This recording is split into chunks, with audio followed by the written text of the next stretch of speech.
Okay, in this video we are going to do question number 3, and this is part 3, I guess, of a practice quiz on polar coordinates. You can find a link to the quiz in the description. Also, there's a link to part 1, part 2, and probably part 4, because I imagine this is going to go a little long.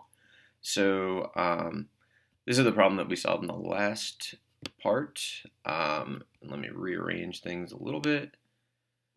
And now we're going to move on to question number 3. So question number 3 says the curves R1 is 5, so that's the circle, and R2, 2 minus 3 cosine of 3 theta, to find the regions shown. So this one is this. I call these things petals or propellers because I think they look like the propellers of a plane. So there's like some small ones and some big ones. So there's a lot of different regions involved here. And part A says to find the total area enclosed by R2, which is this one, which means kind of just paint everything. If you're going to paint it, you'd have to paint the small petals, you'd have to paint the large petals, but you wouldn't want to paint anything twice. So let's kind of like shade in just one of the regions that we're going to look for. So this is not the region that you get when when you first start out. You actually get this little petal here, and we'll look at that. And then it goes up here. So let's see. I'm going to use a calculator here. I'm going to start a new problem because I want to be able to redefine all my R's and not have it be too crazy. So that's doc 4. And then insert a new problem is number 1. And calculator, I guess. Let's just do graph straight away. So graph, turn it into polar mode. So that's menu 3 and then option 5.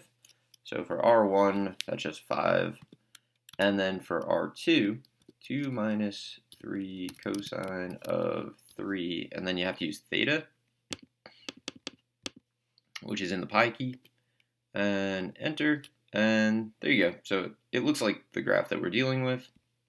So this I mainly did to define my functions, but you can see that we got the figure that we were given up here. So what I'll do now is add a calculator page. Nope, actually I'm going to add another graph page so I can figure out what's going on with these angles. So graph. I do want to graph it in rectangular, and I want to see what's happening with R2.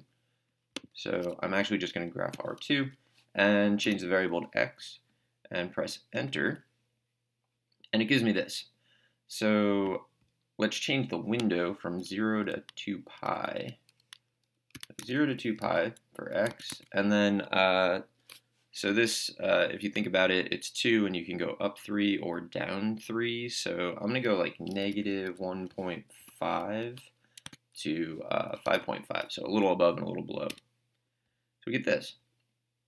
Okay, so if we compare this to kind of the figure that we have here, you can see that R starts out negative, so when theta is 0, R is negative, so we start kind of at this point, and then we're going to trace half of this little petal, so we're going to go this way, and then once we hit there, we're going to get from whatever this value is to whatever this value is, we actually get this big outer loop here. So I'm actually just going to find this outer loop from this theta value to this theta value, and then multiply it by 3. So that's the plan.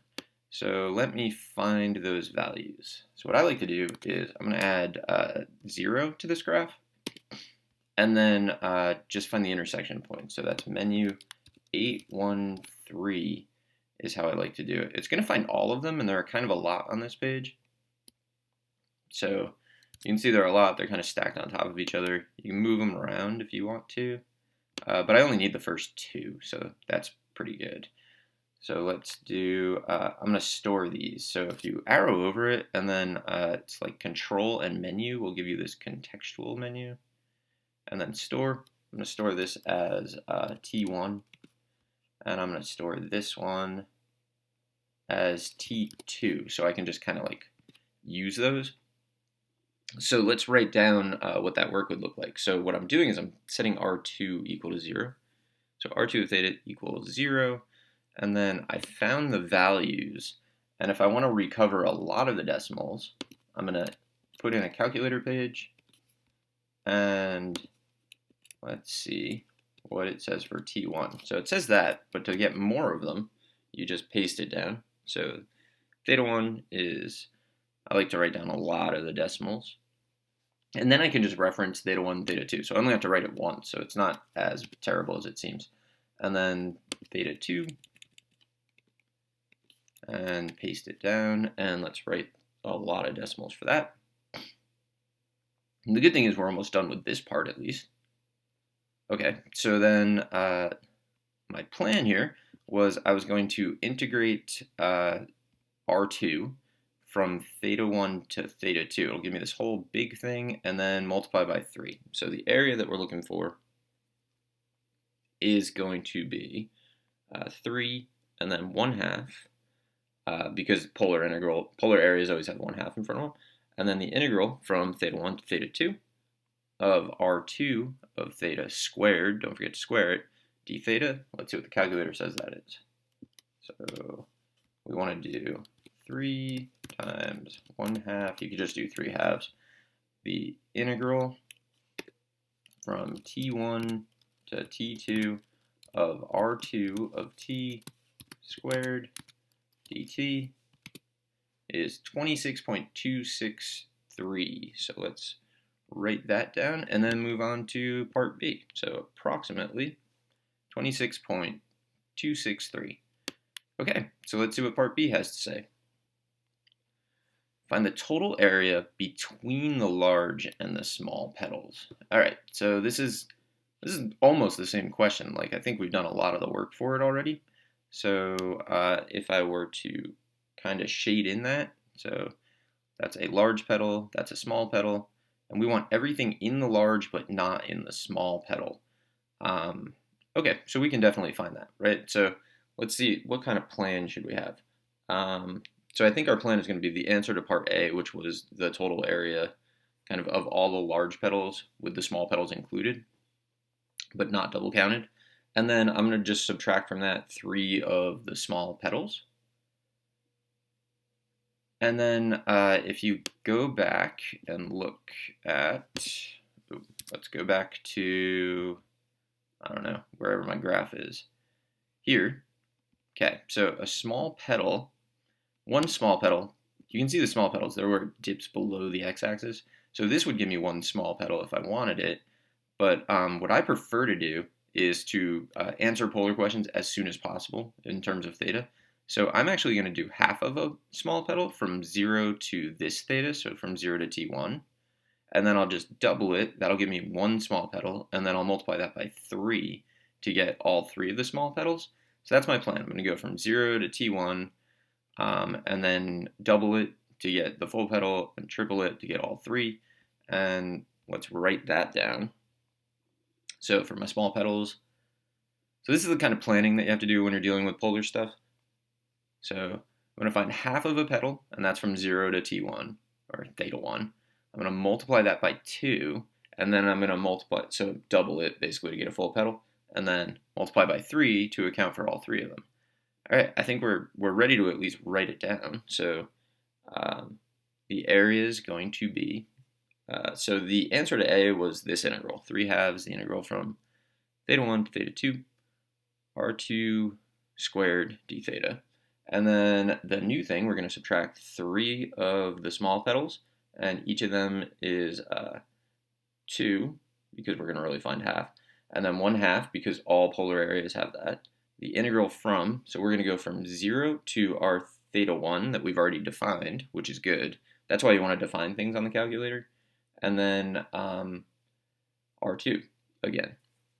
And then squared and d theta. And let's punch that into the calculator. So fortunately, I already have this part in. So I have this, and then I want to do minus 3, 2 and 1/2 just cancel out, so I'm not going to write that. And then integral from 0 to t1 of r2. Remember, you can type that or you can just find it in here.